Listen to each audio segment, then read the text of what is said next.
তোমরা আমাকে একটা শিক্ষিত মা দাও, আমি তোমাদের শিক্ষিত জাতি দেব।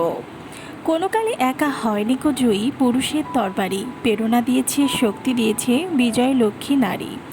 সব বড় মানুষই তার সাফল্যের জন্য কোনো অসাধারণ নারীর সহযোগিতা এবং উৎসাহের ঋণের কথা বলেছেন। নারী হচ্ছে গ্রন্থ, শিল্প এবং একাডেমি, সমগ্র পৃথিবী যা ধারণ ও লালন করে। নারী একটা বিশ্বাস, একটা অলৌকিকত্ব, একটা আশ্চর্য বিস্ময়, জীবনের সত্যতা, জীবনের লক্ষ্য, জীবনের আগামীর নাম। নারীর ভালোবাসা আত্মা থেকে উদ্ভূত হয়ে দেহের মধ্যে ছড়িয়ে পড়তে চায়। একদিকে নারীবিহীন স্বর্গ, অন্যদিকে শুধু নারী। দুটোর একটাকে বেছে নিতে বললে আমি নারীকেই বেছে নেব। যে পুরুষ একটি নারীকে বুঝতে পারে, সে পৃথিবীতে যে কোনো জিনিস বুঝতে পারার গৌরব অর্জন করতে পারে। একজন নারীর সুন্দর হওয়ার চেয়ে তার ভালো হওয়া বেশি প্রয়োজন। আদর্শ পুরুষের চেয়ে আদর্শ নারী মানব জাতির উচ্চ স্তরের বিকাশ। একজন পুরুষ সবসময় অর্থ উপার্জনের ধান্দায় থাকে, আর একজন মহিলা তার দেহ গঠন নিয়ে ব্যস্ত থাকে।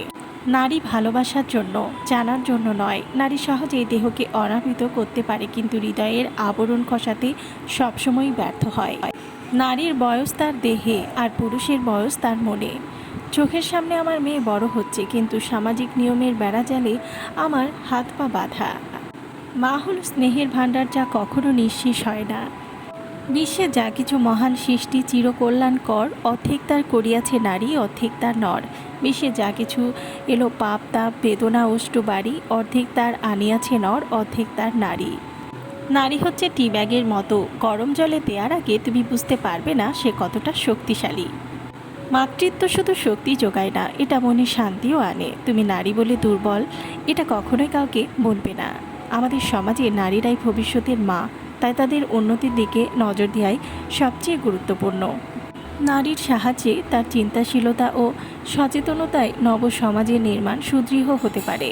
যে পুরুষ একটি নারীকে বুঝতে পারে, সে পৃথিবীর যে কোনো জিনিস বুঝতে পারার গৌরব অর্জন করে।